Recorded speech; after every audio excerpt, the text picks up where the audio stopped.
Hello! Welcome to What Tati Craves! You're not so old, tita, na not from Manila. For today's cravings, parang gusto ko ng medyo healthy, pero salty. Ipapakita ko sa inyo ang version ko ng pakbet. Pak na pak, bet na bet. Nice try. Lately nga kasi napansin kong nasisira ang figure ko. Oh, come on!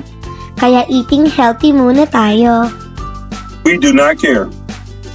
Wait. Sa pagluluto ng pakbet, ang matagal lang dito ay ang paghihiwa ng mga gulay. Lalo kung katulad ko kayong hindi gaano sanay. Kitang-kita naman, the struggle is real. Sabi nga ng tito nyo, hindi ganyan, mahihiwa ka niyan. Ganyan lang talaga pag nag-uumpisa. Malay nyo, sa mga next videos, ma-improve ko na. That's right! Growing up, mahilig ba kayo kumain ng gulay? Ako hindi.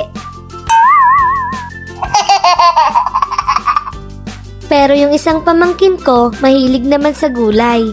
Yung isa naman, parang binugbog ng gulay sa panaginip niya. Hi kuya, huwag magagalit kay tati pag napanood to ha. 连生宝贝都不会教，那你会教什么？教地鼠吗？哼！ Kumusta nga po pala yung last 2 videos ko?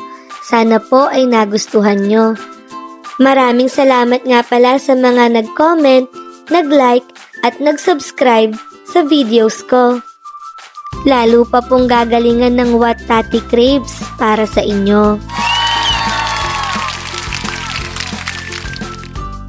Huwag po kayong mahihiyang mag-comment or mag-suggest sa tita nyo. Huwag lang masyadong harsh ha at sensitive ako.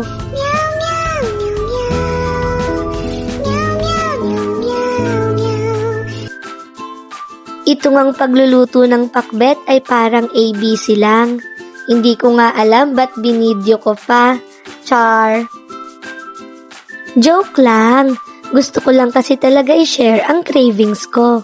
Tsaka para na din sa mga viewers na mataas ang sugar, cholesterol, healthy to. Pwede na! Baboy nga pala ang napili kong isahog.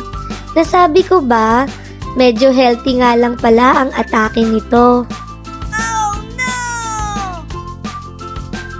Ang ginamit ko nga pala na bagoong ay timplado na. Dito kasi sa bahay namin hindi nawawalan ng bagoong.